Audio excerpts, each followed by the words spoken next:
everyone. Welcome back to the Fluento Podcast, Everyday English for Real Life. I'm Anna, and I'm here with the one person who can talk about language for 6 hours straight without stopping, David. That is both a compliment and an attack, and I accept it. Hi, everyone. I'm happy you're here, and yes, I do talk about language too much.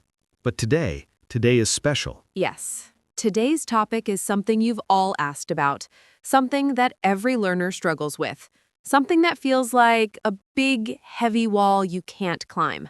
How to stop translating in your head when you speak English. And I know, that sentence alone can make you feel stressed. You might be thinking, I can't stop translating. It's automatic. I don't know how. My brain won't let me. I think too much. English doesn't come naturally to me. And you know what? You're right. Translating is automatic. It is natural. And your brain does try to translate everything. But this is important. You're not broken. Your brain is doing exactly what a human brain does when it learns a new skill. Translation is not a mistake. It's a phase, a temporary bridge. But here's the problem. People don't know how to leave the bridge. They walk back and forth, forever. And today, we're here to show you how to cross to the other side, where English becomes something you feel, not something you translate. Let's start with something honest. Most people think translating in their head is a language problem. But it's actually an emotional problem. Exactly. You translate because you're afraid of mistakes, you want to sound intelligent, you want to avoid embarrassment, you want to be correct, you want to control the outcome. You feel pressure to perform English perfectly. Translation is a safety mechanism, a shield, a little voice saying, wait, think first, don't make a mistake, construct the perfect sentence. And that's why your brain freezes. Because speaking requires flow, not perfection. Think about it. When you speak your native language, do you plan your whole sentence in your head first? No, we speak and think at the same time. Exactly. And English will only become natural when you allow yourself to do the same. I want to talk about the moment every learner knows, the freeze moment. Picture this. You're talking to someone. You're feeling good. You're speaking English. And then, suddenly, boom, your brain stops. You hit an invisible wall. Your brain is like, hold on, I need to translate this. And everything slows down. You hear the question, you translate, you think, you translate back, you try to speak, and the conversation has already moved on. So you panic, you get embarrassed, you think something is wrong with you. But nothing is wrong with you. You're just stuck in the translation loop. Let's break down what actually happens in your brain. You hear English, your brain tries to convert it to your language, you think of a reply in your language, you translate that reply to English, you speak, you feel unsure, you start correcting yourself, you lose confidence, you translate even more. And then the cycle repeats. Again, and again, and again. It's like quicksand. The more you struggle, the deeper you sink. But here's the good news. The loop is not permanent. It's a habit, and habits can be changed. So let's talk about the moment you break the habit. The moment English stops being translation and becomes feeling. Yes. Beginning learners think, to speak English, I must know the right words. Intermediate learners think, to speak English, I must say things correctly. Advanced learners think, to speak English, I must speak naturally.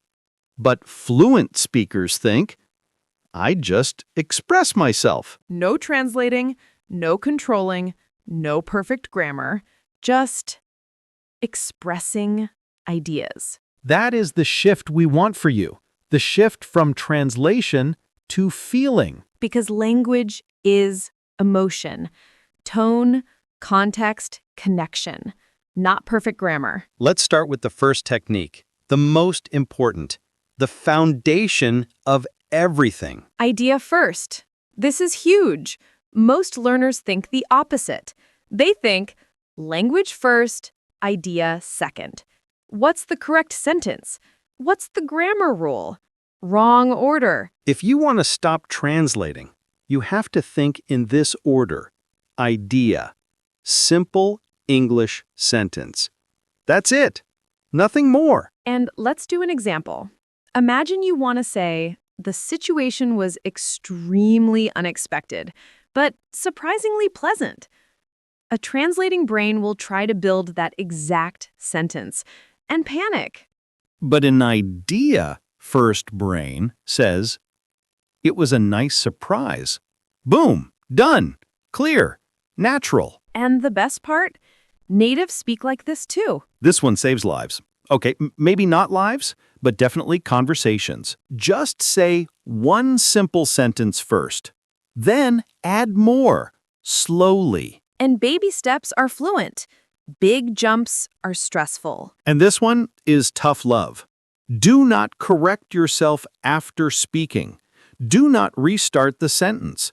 Do not fix mistakes. Just keep going. I know this feels scary. You think mistakes make you look stupid, but the truth is, correcting yourself kills your flow. It pushes you back into translation mode. So here's the rule. If the sentence leaves your mouth, let it go. You said it, it's done, move forward. And fluency is not perfect sentences. Fluency is continuous speaking. Listening is half of speaking. If you translate while listening, you will always translate while speaking. So here's the drill. When listening to English, focus on the idea, not the words. Ask yourself, what's the mood? What's the feeling? What's the general story? What are the key actions? What's the emotion? Not the exact vocabulary. You don't need every word. You just need the essence. Shadowing is powerful, but most learners do it wrong. They try to copy every word perfectly, every sound, every tiny detail, and then they get stressed. So let's redefine shadowing. Shadowing is dancing with the language. You speak at the same time as a native speaker. You let the rhythm hit you. You let your mouth move. Even if you don't understand everything. Especially then. It forces your brain to react instantly. And instant reactions kill translation. Then I'll tell them the moment English stopped being translation for you. Oh, wow. Yes. It was during a group conversation with friends. 2 Americans, a German friend, and a Brazilian friend. We were talking about movies, laughing, interrupting each other, telling jokes, and suddenly I realized I wasn't translating. I wasn't planning. I wasn't thinking about grammar. I was just speaking. You reached flow. Yes, and when the conversation ended, I felt like something inside me changed forever. This is emotional because the real enemy is not lack of vocabulary, it's lack of trust. So we give our learners the small risk challenge. Every day, say one sentence in English without preparing. No thinking, no translating, no checking. Just say it. One small risk every day. And one day, you will realize English doesn't scare you anymore. I have a favorite idea. Your English personality. Everyone has one. It's like a version of you in another language. Mine is more expressive in English, more emotional. Mine is more sarcastic, more playful. Translation kills your English personality because translation is controlled and personality is free. Let me tell you about Miguel, one of our students. He used to say, I can write, I can listen, but I freeze when I speak. He translated everything. It made him slow, nervous, exhausted. We gave him 2 rules. Speak only in short sentences and ban translation for 30 minutes a day. And the first few days were hard. But then on day 10, he ordered food at a restaurant completely in English. And he didn't realize he had done it until after. That is fluency, automatic speaking. I have some fascinating info. Your brain is not designed for translation. It can do it, but it hates it. Translation is slow, heavy, cognitive overload. Speaking is fast, fluid, emotional. And that's why translation breaks speaking, because translation belongs to the thinking brain, but speaking belongs to the feeling brain. And you can only speak naturally when English moves from your thinking center to your reacting center. There are only 3 steps to stop translating. Speak simpler, speak faster, not speed, but immediacy, and speak without fixing. These 3 steps force your brain into English mode. Because your brain adapts to what you do consistently. So, Anna, we talked about techniques for switching from translation mode to English thinking mode. But I think we should talk about something deeper, the feeling of switching languages. Yes, that moment when your brain feels like it's shifting gears, right? Exactly. It's like you suddenly feel everything inside you readjusting. Your tongue moves differently. Your mindset changes. Even your sense of humor changes. That's the English zone. Some people call it the English bubble, others call it the English mode, but I think the best word for it is flow. Flow, yes. Flow is the state when you're so absorbed in the language that you forget to translate, forget to check grammar, forget to judge yourself. You're just using English, not fighting with it. The ultimate goal is to enter flow faster and to stay in flow longer. Let's imagine your brain has a little switch. Off equals your native language. On equals English. When the switch is off, everything you hear in English gets pulled into your native language. You process there. You respond from there. But when the switch flips, you hear English as English, you think in English, you respond in English, you react in English, you feel in English. The question is, how do you flip that switch? There are 3 ways. The very first sentence you speak in English determines everything. If you start stiff, overthinking, perfect sentence mode, the switch stays off. So here's the trick. Your first sentence must be easy, fast, and natural. Even something super simple like, okay, let's start. Let me think. That's interesting.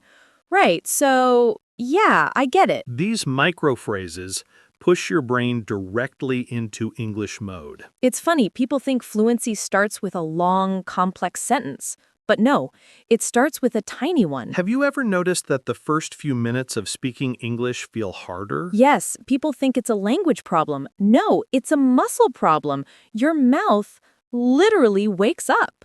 So here's a warm-up that works miracles. Say 3 simple sentences out loud before speaking. I'm here. I'm ready. Let's go. It sounds silly. It looks simple, but it activates your mouth, your rhythm, your English identity. This is the most powerful one. When you set an emotional intention, your brain stops controlling the language and starts feeling it. Emotional intentions like, I want to connect, I want to understand, I want to express myself, I want to communicate, I want to enjoy this moment. Speaking English is not an exam. It's a human interaction. When your brain focuses on connection instead of perfection, the switch flips instantly. A huge part of thinking in English is building English systems. Like ready-made phrases your brain can use without translating. Here's what I mean. When someone asks, "How was your weekend?" a translating brain goes, how do I say, well, I stayed at home, but also I want to say I was tired and I watched a movie. How do I structure this? But an English thinking brain uses one of its ready-made systems. It was good. Pretty relaxing. Not bad at all. It was quiet, actually. And then you add details. Systems are shortcuts. They save you so much mental energy. And the more systems you have, the less you translate. Let me explain something called micro flashes. These are tiny moments where your brain reacts instantly in English without any translation. Like saying, "Oh, really? No way! Wow! Seriously? Let me see. Hold on." The more micro flashes you use, the more automatically your brain stays in English. You don't translate, "Oh, really?" into your language first. You just react. And fluency is basically a chain of micro reactions. Let's talk about something all learners hate. When you can't remember a word. Ah, yes. The I know this word, but it disappeared nightmare. People freeze, but freezing comes from fear. So here's the rule. Don't search for the perfect word. Use the closest easy word. For example, if you can't remember shelf, just say the place where I put books. If you forget photographer, say a person who takes pictures. If you forget frustrated, say I feel annoyed. English is flexible. It forgives you. The goal is communication, not perfection. When you stop chasing perfect words, you stop translating. Let's put all this into a real-life scene. Imagine you're at an airport. A staff member asks, "Are you checking any bags today?" A translating brain goes, "Okay, checking. That means, do I have, suitcase? Yes, but should I say luggage? Is it plural?" But an English thinking brain goes, yes, one bag. Simple. Fast. No thinking. And even if you can't remember the word check, you can say, "I want to send this bag." Communication. Not translation, not perfection. Imagine your friend asks, "How have you been?" A translating brain panics. Is this present perfect? Should I say something long? But an English thinking brain uses a ready-made reaction. Pretty good. Busy, but okay. Can't complain. I'm all right. You? These shortcuts save your life, and they keep you flowing. Someone asks, "What do you think about online learning?" A translating brain tries to build a complex, perfect answer. But fluent English works in 3 steps. Opinion. I think it's great. Reason. Because people can learn anytime. Example. For example, after work. That's it. These are magic. Keep them in your pocket. Use them anytime you feel stuck. Here are the top ones. Let me think. How can I say this? What I mean is, the idea is, it's kind of like, something like that. These phrases give your brain time, but they keep you in English. They are bridges that prevent translation. We need to talk about something important. The perfection trap. Perfection kills fluency, kills confidence, kills the ability to think in English. When you're perfection-oriented, you do this. You translate, you double-check, you hesitate, you restart the sentence, you correct yourself, you evaluate your grammar, you judge your vocabulary. And your brain shuts down. But fluent people accept imperfection. They make mistakes, they move on. They laugh, they keep going. That's why they're fluent. Not because they speak perfectly, but because they speak without fear. I love ending with this technique because it changes everything. If you want to stop translating, use the 3-second rule. When someone asks you something in English, start speaking within 3 seconds. Not with the perfect sentence, just start. Well, I think. Let me see. Maybe.